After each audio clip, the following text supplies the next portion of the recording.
नमस्कार साथियों, स्वागत है आप सभी का अंकित इंस्पायर इंडिया पर। मैं हूं अंकित अवस्थी, आप हैं मेरे साथ में आज के एक महत्वपूर्ण विषय पर चर्चा करने के लिए। विषय महत्वपूर्ण इसलिए है क्योंकि हाल ही में एक न्यूज़ सुबह से सब सुर्खियों में है। सुर्खी में ये है कि ब्रिटेन की महारानी एलिजाबेथ द्वितीय अब नहीं रही।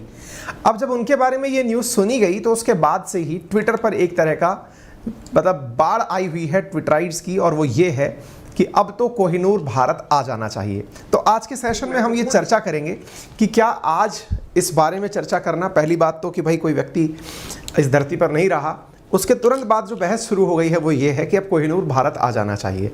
तो आज के सेशन में हम चर्चा करने वाले हैं कि क्या कोहिनूर वास्तव में भारत आ सकता है और कोहिनूर की वास्तव में स्टोरी क्या है, ये आज के सेशन में हम डिस्कस करेंगे। ठीक है, आपसे गुजारिश है सेशन आप पूरा सुने।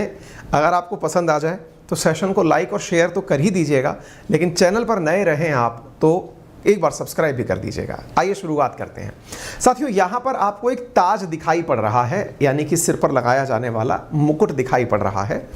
इसके ऊपर जो डायमंड दिखाई दे रहा है, इसी डायमंड को कोहिनूर के नाम से जाना जाता है। ये कोहिनूर पहनी हुई जो महिला आपको बैठी दिखाई दे रही हैं, वो इस दुनिया में अब नहीं रही। ये महिला जो है यही है क्वीन एलिजाबेथ द्वितीय, जिनकी मृत्यु हो चुकी है, जिनके बारे में आप ये न्यूज़ देख रहे हैं। वर्ष 2022 कल के दिन इनका देहांत हो गया। ठीक है साहब, तो अब सवाल ये बनता है कि ये इनके सर पर है तो फिर हम क्लेम क्यों कर रहे हैं, हम क्लेम क्यों कर रहे हैं? इसके पीछे की कहानी ही आपको आज के सेशन में जाननी है। इसके पीछे का कारण मैं एक और बता देता हूं। इस समय ट्विटर पर जहां नंबर 1 पर ट्रेंड कर रहा है क्वीन एलिजाबेथ द्वितीय हैज डाइड एज 96, वहीं पर 5वें नंबर पर ट्रेंड कर रहा है कोहिनूर। यानी कि लोग इस डिमांड में है कि अब कोहिनूर का कुछ तो हो ही जाए। तो आइए मैं आपको इसके बारे में थोड़ी सी जानकारी देता हूं, क्या है कोहिनूर। तो जैसा मैंने आपसे कहा शुरुआत में कि महारानी के ताज पर लगा हुआ जो हीरा है वो कोहिनूर है। महारानी के ताज पर हजारों हीरे जड़े हुए हैं, उनमें से एक हीरा महारानी के ताज पर जो लगा हुआ है वो कोहिनूर है। अब उस कोहिनूर का इंडिया से कुछ कनेक्शन है। अब वो जो कोहिनूर का कनेक्शन है इंडिया से, उसके लिए आपको थोड़ा सा इतिहास हमारे साथ जानना होगा। इतिहास के लिए हमने कुछ न्यूज़ जहाँ से रेफरेंस में लिए, उनमें से BBC का भी इतिहास हमने खंगाला है, कुछ भारतीय हिंदी मीडिया के जो अखबार हैं उनको भी खंगाला है, कुछ ट्रीटीज़ के पेपर्स भी हमने खंगाले हैं। तो हम आपके साथ में रेफरेंस के रूप में उन्हें साझा करते हुए चलेंगे। चलिए, तो हम कोहिनूर की दुनिया की कहानी आपको सुनाते हैं। साथियों, ये माना जाता है सबसे पहले कि दक्षिण भारत के अंदर एक मंदिर है, जिस मंदिर का नाम है काकतीय रूलर्स ने इस मंदिर का निर्माण किया था। भद्रकाली का मंदिर है। भद्रकाली का मंदिर जो कि वारंगल में स्थित है। वारंगल में जो स्थित भद्रकाली का मंदिर है, इस मंदिर पर तुगलकों ने आक्रमण किया था। अब ये घटना कब की है? तुगलकों का अगर आप आक्रमण देखते हैं तो ये पड़ती है 1398 के अंदर। 1398 में हुए इस आक्रमण में ये जो भद्रकाली का आपको जो मंदिर दिखाई दे रहा है, कहते हैं कि इनकी जो आंख है ना, वो आंख इस डायमंड से बनी हुई थी, कोहिनूर से बनी हुई थी। ठीक है, अब जैसा आपको मालूम है, कहा गया है कि बहुत से इन्वेडर्स इंडिया आए। इंडिया आकर के उन्होंने भारत की जो विरासत है, कल्चर है, उसको नुकसान पहुंचाया और अपनी तिजोरियां भर के निकल गए। तो यहां से आगे, यानी कि ये जो तुगलकों का इन्वेजन हुआ, इसके बाद चीजें आगे की तरफ बढ़ने लगी। तुगलकों से होते हुए ये पहुंची इब्राहिम लोधी के पास। इब्राहिम लोधी से मुगलों ने इसे ले लिया। अब जानकारी कैसे मिली? तो जानकारी के लिए पता चलता है कि जो पानीपत का पहला युद्ध हुआ था बाबर और इब्राहिम लोधी के बीच में, उस पानीपत के पहले युद्ध के अंदर इब्राहिम लोधी को हराकर आगरे किले की जितनी भी दौलत थी उसको बाबर के बेटे हुमायूं ने अपने कब्जे में ले लिया था। जब दौलत को कब्जे में लिया तो ये हीरा जो है ये भी उसके साथ साथ कब्जे में आ गया। इतिहास थोड़ा आगे बढ़ता है। हीरा पीढ़ी दर पीढ़ी, क्योंकि हुमायूं बाबर का बेटा हुमायूं का बेटा अकबर का बेटा जहांगीर का बेटा शाहजहां का बेटा औरंगजेब तक जब आप पहुंचते हैं तो औरंगजेब से पहले जो शाहजहां था, जो औरंगजेब का बाप था, उस शाहजहां के बारे में पता चलता है कि वो, आपको मालूम है, आप जब ताजमहल की बात करते हैं तो उसने बनवाया, ऐसे ही उसने खुद के बैठने के लिए एक बहुत बड़ा तख्त बनवाया। उस तख्त का नाम तख्ते ताउस था। मयूर की आकृति का एक बैठने का सिंहासन बनवाया जिसके पीछे 2 मयूर लगे हुए थे। उस तख्त में हजारों की संख्या में हीरे जवाहरात लगे थे। कहते हैं कि जितना लागत ताजमहल को बनाने में नहीं आया, उससे डबल लागत जो है ना वो तख्ते ताउस को बनाने में आया। इसे तख्ते मुरस्सा या मयूर सिंहासन के नाम से भी जाना जाता है। ठीक है साहब। कहते हैं कि इस सिंहासन के अंदर उस कोहिनूर को लगाया गया। कोहिनूर के बारे में यह कहा जाता है कि यह इतना बड़ा और महंगा था कि यदि इसको बेच करके जो धन कमाया जाए उससे पूरी दुनिया को 2.5 दिन तक भोजन कराया जा सकता है। ये इसके बारे में कहा जाता था। ठीक है। अब साहब, जैसा हीरे होते हैं, हीरे समय समय पर अपनी चमक खोने लगते हैं, तो खोने के साथ साथ कहा गया कि इसकी चमक को बढ़ाने के लिए इसे औरंगजेब के समय पर एक जौहरी को दिया गया। वो जो जौहरी है वो वेनिस का रहने वाला था। वेनिस के जौहरी ने इसको चमकाने का जब काम किया तो कहते हैं कि वो उसके हाथ से छूट गया और ये 739 कैरेट का जो हीरा है ये टूटकर 186 कैरेट का रह गया। पीढ़ी दर पीढ़ी आप बातों को सुनते चलिएगा, काफ़ी लंबी हिस्ट्री है। हिस्ट्री में कहाँ से कहाँ तक पहुँचता गया, इंडिया से क्या कनेक्शन है, वो आपके सामने यहाँ आता चला जाएगा। अब साहब ये कैरेट इतने का रह गया। अब ये हीरा जो मुर्गी के छोटे अंडे के बराबर का रह गया था, इसके बारे में बहुत सारी किताबें लिखी गई। किताबों में से एक जगह जिसमें कि Kohinoor the story of the world most infamous diamond. अब देखिए, इनफेमस हालांकि प्रसिद्धि वाली चीज है, लेकिन हर बार इसके लिए लड़ाइयां हुई हैं, इसलिए इसको इनफेमस डायमंड के रूप में एक पुस्तक है। उसके अंदर यह जानकारी लिखी गई कि तुर्कों ने दक्षिण भारतीय मंदिरों की मूर्ति में से आंख में से इसको निकाला था। यह जानकारी मैंने आपको दे दी। अब क्या होता है साहब, यहां तक हम लोग पहुंच चुके हैं। कहां तक? औरंगजेब के काल तक। औरंगजेब के बाद में भी मुगलों का काल चलता रहा। उस मुगलों के काल में भारत में आक्रमण होता है नादिर शाह का। नादिर शाह जो कि एक ईरानी था, अफगानिस्तान के रास्ते आते हुए आया था। बहुत ही जबरदस्त कत्लेआम उसने इंडिया में मचाया था। कहते हैं कि 30,000 लोगों को दिल्ली में उसने मार दिया था, क्योंकि वो जो सेना लेके आया था उसके लिए अनाज की कमी हो गई थी। कहते हैं कि मुगलों ने भारत में रहकर जितना धन कमाया और वो धन कमाकर अपनी तिजोरियों में यहाँ इंडिया में रखा, उसको सारे को लूट करके वो वापस ले गया। यानी कि नादिर शाह इंडिया से कोहिनूर भी अपने साथ लेकर चल दिया। अब ये मुर्गी के छोटे अंडे के बराबर का जो हीरा था, इस हीरे को लेकर के नादिर शाह चल दिया। देखिए, ये तो तख्ते ताउस ये आपके सामने दिखाई पड़ रहा है, तख्ते मुरस्सा, तख्ते मयूर जिसे कहा गया। यहाँ पर ये 2 मयूर और इनके बीच में आपको ये हीरा लगा हुआ दिखाई दे रहा है। ये नादिर शाह है, ये इसको लेकर के अपने साथ निकल लिया। नादिर शाह ने दिल्ली में जबरदस्त कत्लेआम कराए। एक इतिहासकार हैं जिनका नाम है सर H.M. इलियट और जॉन डोनास। उन्होंने अपनी किताब लिखी the history of India as told by its own historians. इसमें उन्होंने कहा कि नादिर शाह के 40,000 सैनिक जब दिल्ली में एक बार में ही एंट्री किए तो वहां पर अनाज का संकट उत्पन्न हो गया। इतना अनाज था नहीं, तो अनाज मांगने के लिए दुकान वालों के पास जब ये गए तो लोगों ने अनाज इनको दिया नहीं, आटा इनको दिया नहीं खाने पीने के लिए, तो इन्होंने कत्लेआम मचाना शुरू कर दिया। दिल्ली के अंदर, मेन दिल्ली जो है, वहां के आसपास लाल किला, जामा मस्जिद, दरीबा, चांदनी चौक, इन इलाकों में कत्लेआम मचाया गया। एक और इतिहासकार है जिनका नाम है विलेन फोर। उन्होंने अपनी किताब में लिखा in facts of Nadir Shah India's campaign. उसमें कहा कि मोहम्मद शाह रंगीला का शासन हुआ करता था जब नादिर शाह का अटैक हुआ। 1739 की बात कर रहे हैं हम। तो उस अटैक में क्या हुआ कि वहाँ पर ये जो सेनापति था मोहम्मद शाह रंगीला का, ये सेनापति नादिर शाह के सामने हाथ बांधकर पहुँचा और कहा कि आप यहाँ पर कत्लेआम मचाना बंद करिए, आप यहाँ से चले जाइए। तो इसने बदले में कहा कि हम चले तो जाएंगे, लेकिन इसकी एवज में आप हमें 100 करोड़ रुपए देंगे। 100 करोड़ रुपए बात हो रही है 1739 की। मतलब ये इतना धन था जो कि मुगलों ने 348 साल के शासन में इंडिया में रहकर कमाया था। नादिर शाह उस कमाई हुई दौलत को अपने साथ लेकर यहां से चल दिया। इसके बारे में एक और कहानी प्रसिद्ध है और कहते हैं, यह कहानी किसके द्वारा लिखी गई है? विलियम डॉलरेम्पल और अनीता आनंद, जिन्होंने कोहिनूर का इतिहास खंगालने में बहुत मदद की। उन्होंने लिखा कि भाई इस घटना के दौरान एक और जानकारी निकल कर आई। एक इतिहासकार है जिनका नाम है थियो मैटकॉफ। वो लिखते हैं अपनी जानकारी में कि नादिर शाह के दरबार में एक नर्तकी यानी कि एक नाचने वाली महिला ने नादिर शाह को मुखबिरी दी कि जो मोहम्मद शाह है वो अपनी पगड़ी के अंदर कोहिनूर को छुपा कर रखा हुआ है। ऐसी स्थिति में जब पूरा धन तो वो ले जा रहा था और कोहिनूर की जानकारी उसके पास नहीं थी, तो उस समय नादिर शाह ने मोहम्मद शाह से कहा कि दोस्ती की रस्म निभाते हुए आइए हम दोनों एक दूसरे से अपनी पगड़ी ट्रांसफर कर लेते हैं।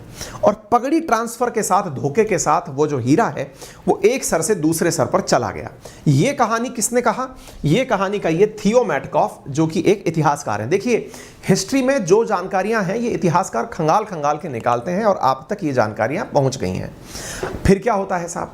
अब दिल्ली से लूटकर अफगानिस्तान के रास्ते ईरान ले जा रहा था नादिर शाह। इसकी जानकारी मोहम्मद काजिम मारवी ने अपनी पुस्तक आलम आरा-ए नादरी के अंदर लिखी।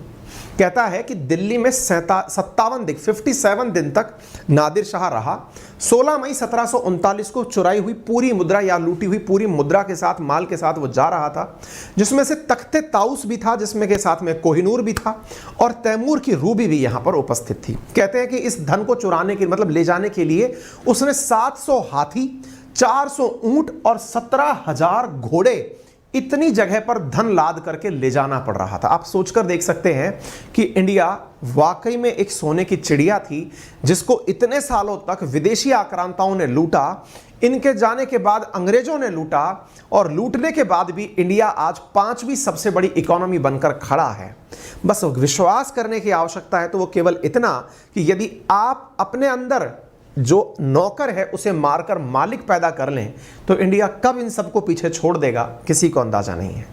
आज जो हमारे मन में है ना कि हम नौकर बन जाएं, उसकी जगह हम अगर मालिक बन जाएं, ये वाला विश्वास अंदर वापस ले आएं कि हम अपने द्वारा लोगों को नौकरी देंगे, इंडिया स्वतः ही वापस स्वर्णिम पहल तक पहुंच जाएगा। सोचिए कितना धन लूट कर ले जाया जा रहा था। ये कहानियां कोई अखबार की कही हुई नहीं है, ये इतिहासकारों की कही हुई जानकारियां हैं जो आप देख रहे हैं। ठीक है, आप यहां पर देख सकते हैं कि पूरी सेना जो है ना, वो भी यहां से हीरे जवाहरात चोरी करके ले जा रही थी। चेनाब नदी के पुल पर से जब हर सैनिक की तलाशी ली जा रही थी कि किसी सैनिक ने तो हीरे जवाहरात चोरी नहीं कर लिए, और उनकी जब चोरी मतलब जांच की जा रही थी, तब उनमें से कई सिपाहियों ने हीरे जवाहरात जमीन में गाड़ दिए, किसी ने नदी में फेंक दिए कि कहीं पकड़े ना जाएं।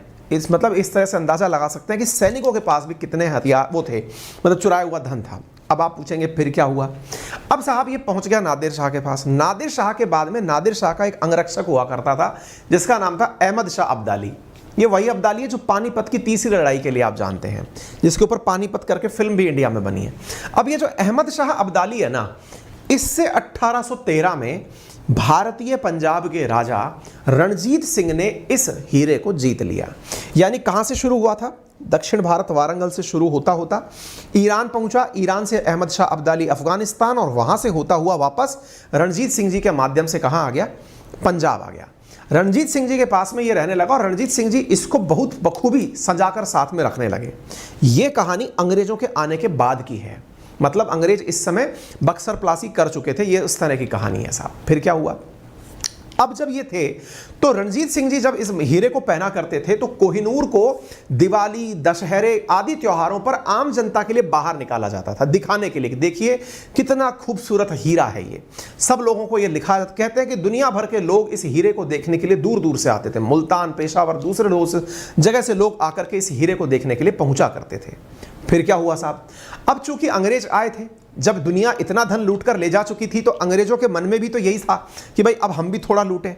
तो अंग्रेज जब लूटने के लिए यहां पहुंचे, तो अंग्रेजों ने सिखों के साथ लड़ाई लड़ी। सिखों के साथ जब सत्ता की लड़ाई लड़ी, तो 1839 में रणजीत सिंह जी की हो गई मृत्यु। और सत्ता के संघर्ष में 1843 में 5 वर्षीय दलीप सिंह, जो कि रणजीत सिंह जी के बेटे थे, उनको सत्ता पर काबिज करा दिया अंग्रेजों ने। अंग्रेजों की एक बड़ी चालाकी हुआ करती थी, युद्ध में अगर किसी को हरा भी दिया, संधि करके माल तो सारा लूट लेंगे, राजा उन्हीं के किसी आदमी को बनाएंगे। क्यों? क्योंकि मुट्ठी भरी तो अंग्रेज इंडिया आए थे, वो तो इंडिया के ही लोगों को इंडिया पर ही शासन करा के धन लूटते थे। ऐसी स्थिति में उन्होंने दलीप सिंह जी को यहां पर बिठा दिया। अब ये हुआ कि ये जो आंग्ल और सिख युद्ध था, ये सेकंड आंग्ल सिख युद्ध था, और इस युद्ध के अंदर जब सिखों के युद्ध के साथ जब संधि की गई, तो इस संधि में यह कहा गया कि अंग्रेजों को सिखों ने अपने द्वारा संधि के परिणाम स्वरूप ये हीरा सौंप दिया। तो राजा कौन से हुए उस समय? दलीप सिंह, जो कि मात्र 5 साल के थे। अंग्रेजों को डर था कि अगर ये बड़े हो गए, और कोहिनूर जो अब अंग्रेजों तक पहुंच चुका है। अब देखिए अंग्रेजों तक पहुंचने की कहानी भी बड़ी दिलचस्प है साहब। इस कहानी में कोहिनूर जो है वो पहले डलहौजी के पास आया। डलहौजी जो कि यहाँ पर गवर्नर जनरल बनकर आया हुआ था, उसको अपनी स्वामी भक्ति दिखानी थी महारानी विक्टोरिया के लिए, कि महारानी को यह दिखाया जाए कि महारानी मैंने आपके लिए देखिए क्या जीत लिया, यानी पूर्व में आपका झंडा गाड़ दिया, झंडा बुलंद कर दिया।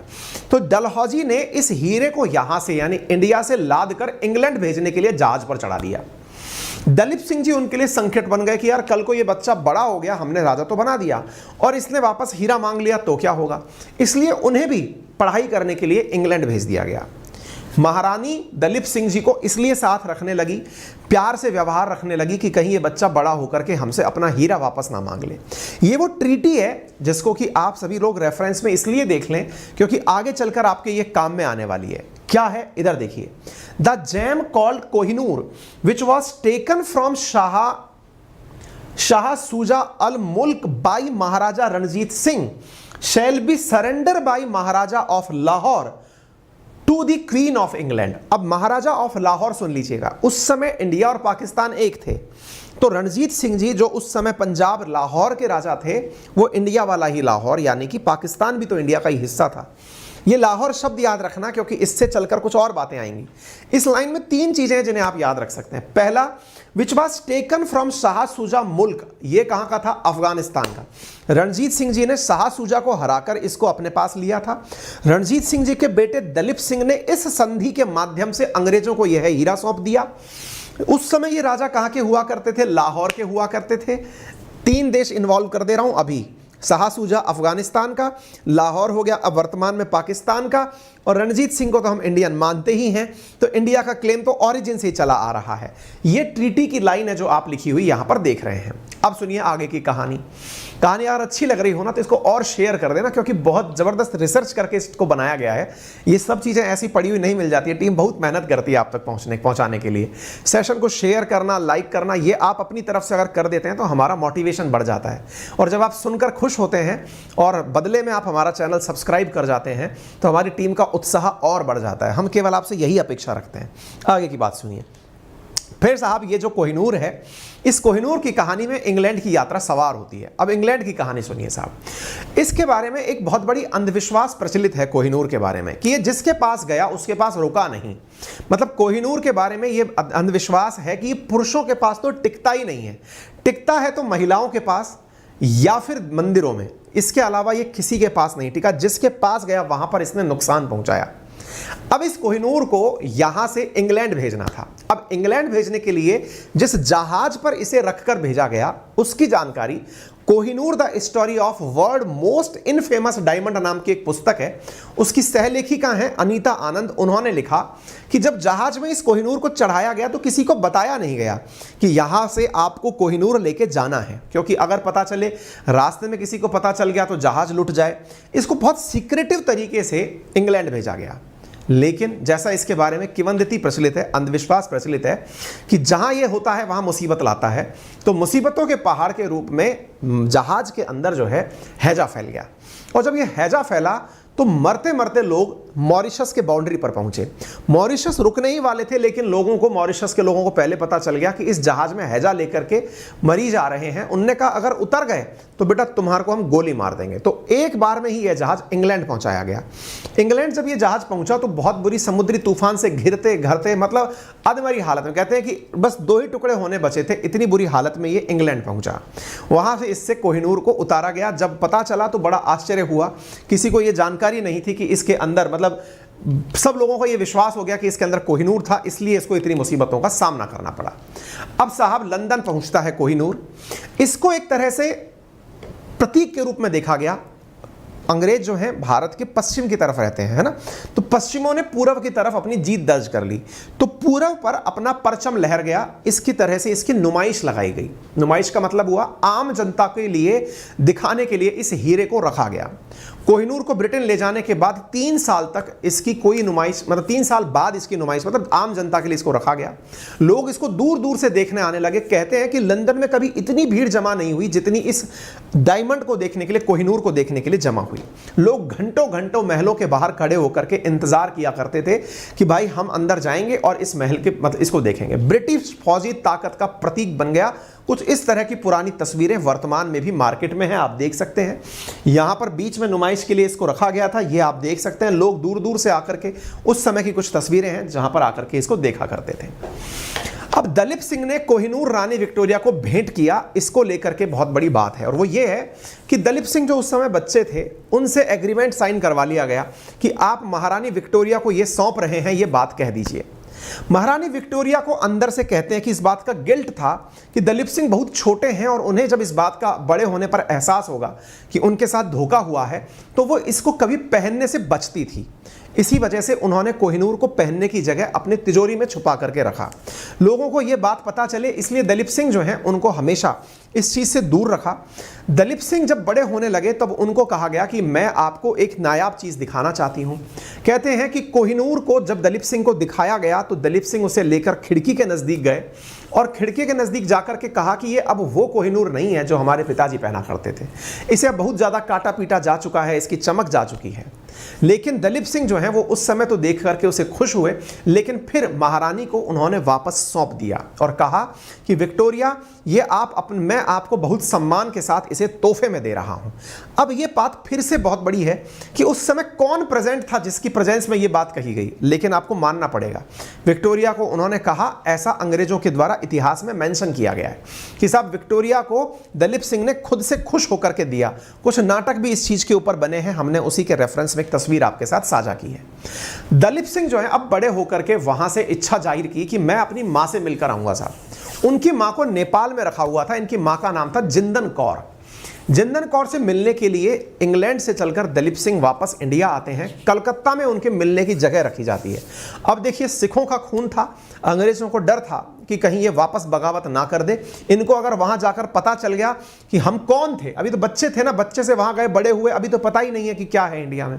तो कहते हैं कि जिंदन कौर जब यहां पर मिलने उनसे पहुंची तो अपने उनकी आंखें जा चुकी थी, जिंदन कौर की आंखें जा चुकी थी, यानी कि वो अंधी हो चुकी थी।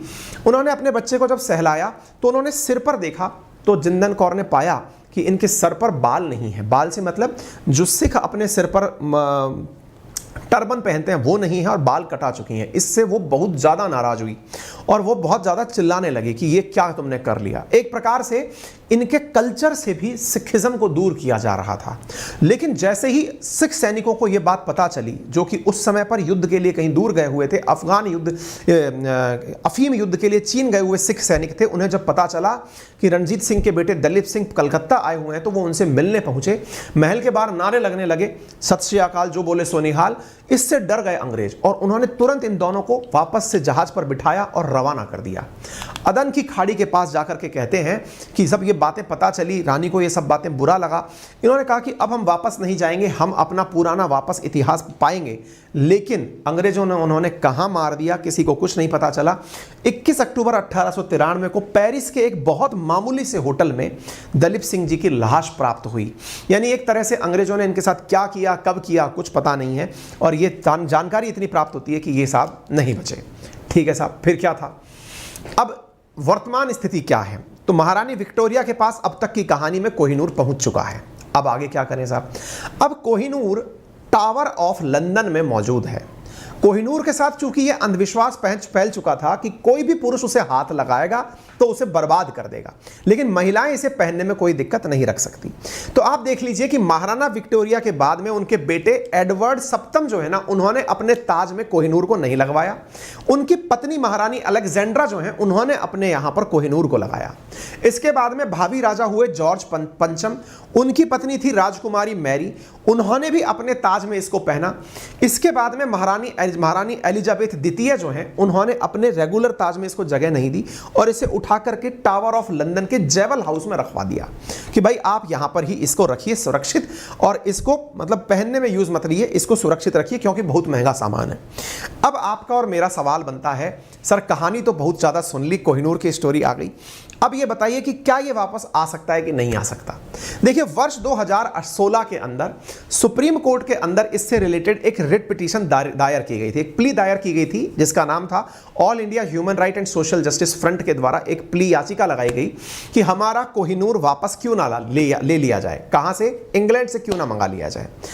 इस रिप्लाई में जब ये प्ली लगाई गई सुप्रीम कोर्ट में, सुप्रीम कोर्ट ने भारत सरकार के सांस्कृतिक मंत्रालय से पूछा कि भाई आप लोग क्यों नहीं उसको मंगा लेते, तो कल्चरल मिनिस्ट्री ने कहा कि हम उस कोहिनूर को नहीं मंगा सकते, और नहीं मंगाने के पीछे जो है उन्होंने तर्क दिया, और वो ये तर्क था कि अंग्रेजों ने इस कोहिनूर को हमसे चुराया नहीं है, वो हमसे जोर जबरदस्ती इस कोहिनूर को लेकर के नहीं गए हैं। कोहिनूर को ईस्ट इंडिया कंपनी को सेकंड जो युद्ध हुआ था आंग्ल और सिखों का, उसमें दलीप सिंह जी के द्वारा सौंपा गया था। तो जब डायमंड जो है वो हैंडेड ओवर किया गया था रणजीत सिंह जी के वंशजों के द्वारा, जो कि एक संधि का पार्ट था, और मैंने आपको संधि का लेटर दिखाया है, उस संधि के अंदर साफ साफ क्या लिखा हुआ है, उसमें एक अफगानी मूल के व्यक्ति से जीत करके रणजीत सिंह जी लाए थे, उसके बाद में लाहौर के राजा हुआ करते थे जिस समय उन्होंने इसको दिया, तो बोले जब ये दिया प्रॉपर तरीके से गया है, और अगर कोई इसको ये क्लेम करता है कि नहीं हमें ले लेना चाहिए, तो इसके पीछे बड़ा सवाल ये बनता है कि फिर तो दुनिया भर के म्यूजियम्स में रखा हुआ जितना भी दुनिया का सामान है, फिर तो एक दूसरे के साथ में बहस छिड़ जाएगी कि हमें हमारा सामान वापस दो। इंडिया के म्यूजियम में भी बहुत सारी चीजें ऐसी रखी हुई हैं दुनिया भर की, जिन्हें फिर दुनिया के दूसरे देश क्लेम करने लगेंगे। यही कारण है कि संस्कृति मंत्रालय ने सुप्रीम कोर्ट में कहा कि हम इसको वापस नहीं मंगा सकते।